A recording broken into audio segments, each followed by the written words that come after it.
আসসালামু আলাইকুম প্রিয় শিক্ষার্থীরা, আমায় অনেক স্টুডেন্টরা মেসেজ দিয়েছে যে স্যার পরীক্ষা কবে হবে। আসলে তোমাদের বার্ষিক পরীক্ষা ডিসেম্বরে হবে। ডিসেম্বরের ফার্স্ট উইকে 1 তারিখ থেকে তোমাদের পরীক্ষা হবে। আর চলতি বছরের ডিসেম্বরের শেষ 2টা মাস সময় পাচ্ছ। আর সেপ্টেম্বরে এই কয়েকদিন তোমাদের হয়তো 1 অগস্ট হলো টাইম। দেখো, নমুনা প্রশ্নপত্র যারা তৈরি করেছে এনসিটিভি তারা বলে দিয়েছে যে এটা একটা নমুনা প্রশ্নপত্র। এই নমুনা প্রশ্নপত্রের আলোকে আপনি এই বিষয়ে আপনার স্বকীয় প্রশ্নপত্র তৈরি করবেন। কোনোভাবে নমুনা প্রশ্ন হুবহু ব্যবহার করা যাবে না। প্রিয় শিক্ষার্থীরা, তার মানে স্কুল থেকে পরীক্ষার প্রশ্ন হবে, বোর্ড থেকে কোনো পরীক্ষার প্রশ্ন হবে না। তারপরে হলো কি, কিংবা শিক্ষক যে প্রশ্নটা করবে সে তার নিজের মতো করে প্রশ্নটা তৈরি করবে। তার মানে কোনো হুবহু প্রশ্ন ব্যবহার করা যাবে না। তবে প্রিয় শিক্ষার্থীরা, এখানে একটা কথা আছে যে তার মানে সব পরীক্ষায় আসলে সব প্রশ্ন টিচার নিজের মতো তৈরি করবে না, এখান থেকে দিতে পারবে। যে বা এখান থেকে তোমাদের 40% বা 50%ও কমন পড়তে পারে। বিশেষ করে দৃশ্যপট নির্ভর প্রশ্নগুলো তোমাদের কমন পড়ার সম্ভাবনা অনেক বেশি। বিষয়টা দেখো, তাহলে প্রশ্ন তৈরি করবে কারা? স্কুল না বোর্ড? আসলে প্রশ্নটা তৈরি করবে মূলত স্কুল থেকে তৈরি করা হবে। থাম্বনেলটা দেখে ভিডিওর ভিতরে এসেছো, দেখো তাদের জন্য গুরুত্বপূর্ণ কথা। দেখো, শিক্ষার্থীদের জীবন মরুভূমির উটের মতো, মানে দৃশ্য দেখো। কারণ দেখো, তোমাদের দৃশ্যপট নির্ভর প্রশ্ন। এখন দেখো, এখানে দেখো কি বলছে। ও বলছে কই? ও বলছে মাথার উপরে। দেখো, মানে তোমাদের দৃষ্টি অনেক দূরে সামনে যায়, কিন্তু পেছনে মাথার উপরে নেই। হ্যাঁ, তোমাদের দৃশ্যপট নির্ভর প্রশ্নগুলো এমন যে মাথার উপর দিয়ে যাবে এরকম মনে হবে তোমাদের কাছে। হ্যাঁ, তো তোমাদের দুশ্চিন্তা করার দরকার নেই। তোমরা এই বিষয়ে এই ভিডিও দেখলে তোমাদের পূর্ণাঙ্গ ধারণা হয়ে যাবে। তারপর তোমরা নিজেরাই সুন্দর করে দৃশ্যপট নির্ভর প্রশ্নের উত্তর লিখতে পারবা। দেখো, তোমাদের এখানে আরো কয়েকটা বিষয় আছে, সেটাকে আমি একটু বলতে চাই। দেখো, সংক্ষিপ্ত প্রশ্ন। অনেকে যে আসে সে আসে যেন না থাকো। কারণ দেখো, সংক্ষিপ্ত প্রশ্ন প্রতিটি প্রশ্নের মান 2, 10 দোকানে 20। এগুলো কিন্তু সংক্ষিপ্ত প্রশ্ন 2 মার্ক করে। তুমি যে সংক্ষিপ্ত শিখতেছো সব সংক্ষিপ্তের মান 2 নয়। সংক্ষিপ্ত প্রশ্নের মান এখানে 10টা থাকবে, অনেক সাবজেক্টে দেখবা 10টা থাকবে, 2 মার্ক করে 10 দোকানে 20। তো সেখানে তোমাকে একটু ছোট করে লিখতে হবে। আবার কিছু সংক্ষিপ্ত আছে এখানে পাশেই, দেখো সংক্ষিপ্ত প্রশ্ন 5 5 25। এই সংক্ষিপ্তগুলো তোমাদের 25 মার্কের। কিন্তু ইসলাম শিক্ষার প্রশ্ন একটা। সকল সাবজেক্ট এরকম আছে। দেখো, এখানে আবার আরেকটা সাবজেক্টের প্রশ্ন দেখো, সংস্কৃতির একটা প্রশ্ন দেখো, সংক্ষিপ্ত প্রশ্ন 4 5 20। তার মানে তোমাদের সংক্ষিপ্ত প্রশ্ন তার মানে 2 মার্ক আছে, 4 5 মার্ক করেও আছে। তাহলে ওই সংক্ষিপ্তগুলো আগে থেকে তোমরা 5 মার্কের জন্য তৈরি করে শিখতে হবে। আর যেগুলো সংক্ষিপ্ত প্রশ্ন মার্ক 2, এগুলো তোমার এত বড় শেখার দরকার নেই, ছোট ছোট করে শিখতে পারলেই হবে।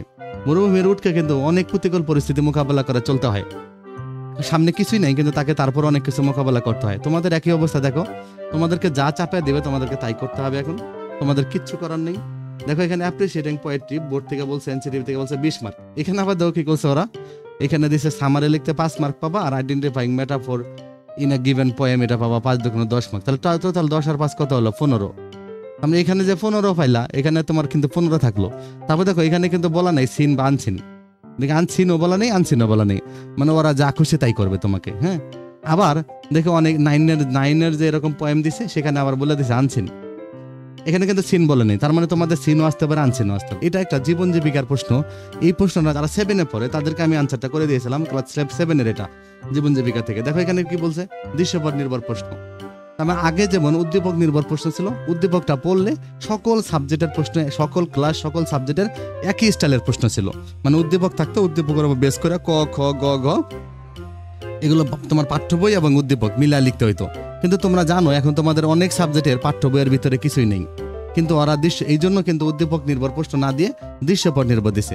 দৃশ্যপট মানে তোমরা যে দৃশ্য দেখবে ওই দৃশ্য তোমাদের মাথায় যা আসে তাই নিয়ে তুমি লিখবা। ওকে, দেখো এখানে বলছে তোমার তুমি মনে করো তুমি ভবিষ্যতে একজন সামাজিক উদ্যোক্তা হতে চাও। প্রথমে তোমাকে লক্ষ্য নির্বাচন করতে হবে। লক্ষ্যকে বা স্বপ্নকে সফল করার জন্য সুন্দর যৌক্তিক পরিকল্পনা করতে হবে। এবার তোমার লক্ষ্য নির্বাচনের ক্ষেত্রে শর্ট অ্যানালিসিস করো। তাহলে এখানে কি শর্টের কিছু আছে? কিচ্ছু নেই। তার মানে তোমাকে শর্ট নিজের মতো করে তোমার পাঠ্য বইয়ে যা পড়ছো সেটার উপর বেস করে লিখবা। মূলত তুমি সামাজিক উদ্যোক্তা হতে চাও, এই প্যাটার্ন মেনটেন করে লিখবা। তোমার ক্লাস 7-এর আমি জীবন জীবিকা পার্ট 3 নম্বর ভিডিওতে তোমরা দেখলে এটার উত্তরটা দেখবা কিভাবে আমি লিখে দিয়েছি। পরের প্রশ্ন দেখো, শর্ট অ্যানালিসিস তোমার পরিকল্পনা বাস্তবায়নে কিভাবে সহায়তা করবে। তার মানে এখানে কিন্তু উদ্দীপকের সাথে দৃশ্যপটের সাথে প্রশ্নেরও কোনো মিল নেই। তাহলে তোমাকে কি করতে হবে? তোমাকে বই পড়ে তোমার মতো করে উত্তরটা লিখতে হবে। তবে এটা তোমাকে মাথায় রাখতে হবে, একজন সামাজিক উদ্যোক্তা লক্ষ্য নির্বাচন এবং সফল হওয়ার জন্য তোমাকে কি কাজগুলো করতে হবে। এগুলো তোমার নিজের মতো লিখবা। এখানে তোমার অনেকে যদি বলে 4 প্যারা লিখতে হবে, প্রথমে জ্ঞানমূলক, তারপরে অনুধাবনমূলক, তারপরে তোমার প্রয়োগমূলক, তারপরে উচ্চতর দক্ষতা। নো, প্রিয় শিক্ষার্থীরা, এভাবে করার প্রয়োজন নেই। তোমরা দেখবা সামাজিক উদ্যোক্তা হতে হবে, এটার উপর বেস করে প্রশ্নের মতো বেস করে তোমরা লিখে ফেলবা। তাহলে তোমরা পুরো নাম্বারটা পেয়ে যাবা। তবে তোমরা আমাদের সবগুলো সাবজেক্টের ভিডিওগুলো দেখো, ওই দৃশ্যপট নির্ভর প্রশ্নগুলো সিলেবাস তোমরা যদি এগুলো প্র্যাকটিস করো তাহলে তোমরা সবগুলো পেয়ে যাবা। এখন নেক্সট তোমরা দেখো কি বলছে। এখানে একটা দেখো বাংলার প্রশ্ন, দেখো এখানে একটা কবিতা দিয়ে দিছে, এটাও কিন্তু দৃশ্যপট নির্ভর প্রশ্ন। এখন এবার এখানে বলছে কি দেখো, উপরের কবিতাংশে বাঁচতে দাও কবিতার কবির যে আহ্বান উপস্থিত তা ব্যাখ্যা করো। তার মানে এখানে কিন্তু তোমাদের কি, এখানে এই কবিতার মধ্যে তোমার বাঁচতে দাও কবিতা পাঠ্যপুস্তকে যেটা আছে ওটার উপর বেস করে লিখতে বলছে। কারণ শিক্ষার্থীরা বাংলার দৃশ্যপটগুলো অনেকটা আগের যে পরীক্ষা ছিল, কারিকুলামে সৃজনশীল ছিল তার মতোই অনেকটা। তো এগুলো তোমাকে প্যাটার্ন মেনটেন করে লিখতে হবে। ওকে, বইয়ের সাথে প্যাটার্ন মেনটেন করে এগুলো লিখতে হবে। উপরে কবিতাংশ মূল ভাব এবং বাস্তব কবিতার মূল ভাব সমার্থক বলা যায় কি, যৌক্তিক মত উপস্থাপন করো। অনেক শিক্ষার্থীরা যদি বলে প্রথমে, এখানে তোমাকে কিন্তু আগে জ্ঞানমূলক লাইন দিতে হবে। কেউ যদি বলে যে উপরে কবিতাংশ মূল ভাব বাস্তব কবিতার মূল ভাবের সমার্থক, তারপরে উত্তর লেখে, সে নাম্বার পাবে না। কেন পাবে না? মনে রাখো, তোমাকে লিখতে হবে কোন দিক দিয়ে সমার্থক। তোমাকে আগে প্রথমে একটা জ্ঞানমূলক লাইন লিখতে হবে এই প্রশ্নের জন্য। যৌক্তিক মতামত তোমাকে আগে বলতে হবে যে উপরে কবিতাংশের মূল ভাব বাস্তব কবিতার মূল ভাব সমার্থক কেন। কি বলছে দেখো, চলো যাবো তবু আজ যতক্ষণ দেহে আছে প্রাণ, প্রাণপণে পৃথিবী সরাবে জঞ্জাল, এই বিশ্বকে শিশুর বাহ্য করে যাবো আমি, নবজাতকের কাছে আমার দৃঢ় অঙ্গীকার। তার মানে সকল বাধা পেরিয়ে সামনে অগ্রসর হওয়ার দিক দিয়ে উদ্দীপকের উপরের কবিতার সাথে বাস্তব কবিতার মূলভাব সমার্থক, এভাবে একটা জ্ঞানমূলক লাইন লিখতে হবে। তাহলে এখানে তুমি 1 নম্বর পাবা। এরপরে তুমি ব্যাখ্যা করবা ধাপে ধাপে। আগে তোমার বাস্তব কবিতার কথা লিখবা, তারপর তুমি এই কবিতার আলোকে বাস্তব কবিতা মিলিয়ে লিখবা। এবার শেষে তুমি একটা উপসংহারের মতো একটা লাইন ব্যবহার করবা। এখানে বলছে যে দেখো উপরে এখানে একটা দৃশ্যপট দিয়েছে, দেখো দৃশ্যপট নির্ভর প্রশ্ন, সত্যজিৎ রায়ের আঁকা ছবি। তাহলে এখন বলছে কি, ছবিটি ভালোভাবে পর্যবেক্ষণ করে ছবির বিষয় এবং চিত্রশিল্পীর দৃষ্টিভঙ্গি লেখো। তার মানে কোনো বইয়ে তোমার পাঠ্যপুস্তকে আমার মনে হয় না বলা নাই যে এই ছবির বিষয়টা কি। তো শিক্ষার্থীরা, চিত্রশিল্পীরা কখনো কোনো আর্ট করার সময় বলে দেয় না যে আমি এটা নিয়ে লিখতেছি। আর্ট হলো এমন একটা জিনিস যেটা দেখে তুমি বুঝতে পারবা। তোমাকে এখন ঘোড়ার ছবি এঁকে যদি নিচে লিখে দিতে হয় ঘোড়া, তাহলে তো তুমি বুঝে যাবে এটা ঘোড়া। হ্যাঁ, তাই এটা ঘোড়ার ছবি দেখে তোমাকে বুঝতে হবে এটা ঘোড়া। তোমাকে এখানে হরিণের মাথা দিছে, ঘোড়ার পিছনটা দিছে, এবার তোমাকে বলতেছে তুমি এটা উপরের এটা একটা চিত্র, একটা ঘোড়া। তুমি জীবনে এটা বিশ্বাস করবা না এটা ঘোড়া। তার মানে এই জন্য যারা চিত্রশিল্পী তারা কখনোই করার সময় কোনো বলে দেয় না সে কি আঁকছে, তোমাকে এটা বুঝতে হবে।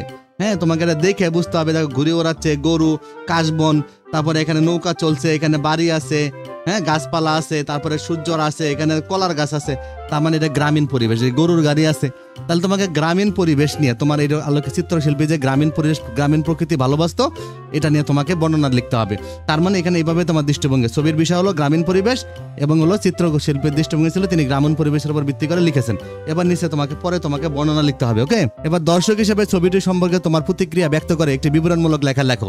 তাহলে এবার দেখো, তুমি এই যে দর্শক হিসেবে ছবি দেখার পরে গ্রামীণ পরিবেশ, এবার তোমার মতো তুমি একটা বিবরণমূলক লেখা লিখবা যে এটা থেকে তুমি কি কি দেখলা, কি কি আছে না আছে। আরেকটা দেখো প্রশ্ন তোমাদেরকে দেখাচ্ছি, খুবই গুরুত্বপূর্ণ।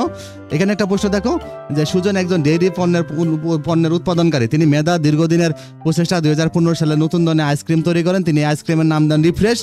অল্প দিনে জনপ্রিয় হয়। কিছুদিন পর একজন ব্যক্তি একই নামে এই ধরনের মোড়কে আইসক্রিম বাজারে বিক্রয় শুরু করেন। বিষয়টি নিয়ে সুজনের আইন আশ্রয় নেন। আদালতে তার কাছে আইসক্রিম নিবন্ধন দেখতে চায়। সুজন তখন জানান যে কোনো নিবন্ধন করেননি। আদালত তার পক্ষে কোনো সিদ্ধান্ত দেয়নি। পরবর্তী 2016 সালে সুজন তার উদ্ভাবিত আইসক্রিমের নিবন্ধন গ্রহণ করেন। তাহলে রিফ্রেশ এই যে আইসক্রিমটা, এটা কারণ সে নিজে উদ্ভাবিত এটা আইসক্রিম চালু করছিল, অনেক জনপ্রিয় হয়েছে, মানুষ এই নামে আবার বিক্রি করা শুরু করছে। কারণ তিনি এটা নিবন্ধন করেন নাই, রেজিস্ট্রেশন করেন নাই, নামটা কপিরাইট করেন নাই, তালিকাভুক্ত করেন নাই। তাহলে এখন রিফ্রেশ কোন ধরনের সম্পদ, পাঠ্য বইয়ের আলোকে লেখো। এখন তুমি যদি এই প্রশ্নটা দেখো পাঠ্য বইয়ের আলোকে লিখতে বলছে, তার মানে তুমি যদি লেখো এটা একটা বুদ্ধিভিত্তিক সম্পদ, এটা লিখে যদি তুমি 2 লাইন ব্যাখ্যা করো তাহলে তুমি 3 পাবা। এই প্রশ্নে 3 দিয়ে দিবে। প্রথমে লিখবা এটা একটা বুদ্ধিভিত্তিক সম্পদ, পরে নিচে 2টা লাইন ব্যাখ্যা করবা। এটা একটা বুদ্ধিভিত্তিক সম্পদ, তুমি ব্যাখ্যা করতে পারলা না, একটা লাইন ব্যাখ্যা করলা, কারণ দিতে পারলা, একটা কারণ দিতে পারলা, তখন তুমি কি হবে, তখন তুমি পাবা 2। আর এটা একটা বুদ্ধিভিত্তিক সম্পদ, এতটুকুই লিখতে পারছো আর কিছুই লিখতে পারো নাই, তাও তুমি 1 নম্বর পাবা। কিন্তু তুমি যদি অপ্রাসঙ্গিক উত্তর লেখো তাহলে তুমি 0 পাবা, মানে কোনো নাম্বারই পাবা না। তার মানে তোমার প্রশ্নের প্যাটার্ন উপরে বেস করে তোমাকে উত্তরটা লিখতে হবে, কি চেয়েছে, কিভাবে কোন বিষয়টা আছে সেটার উপর বেস করে লিখতে হবে। এবার পরের প্রশ্ন দেখো, 2016 সালের পর সুজন আইনগতভাবে তার পক্ষে রায় পাবে বলে তুমি মনে করো কি, বিশ্লেষণ করো। প্রিয় দেখো ম্যাক্সিমাম দৃশ্যপট নির্ভরে 4 থাকে, এটা আবার 3-5।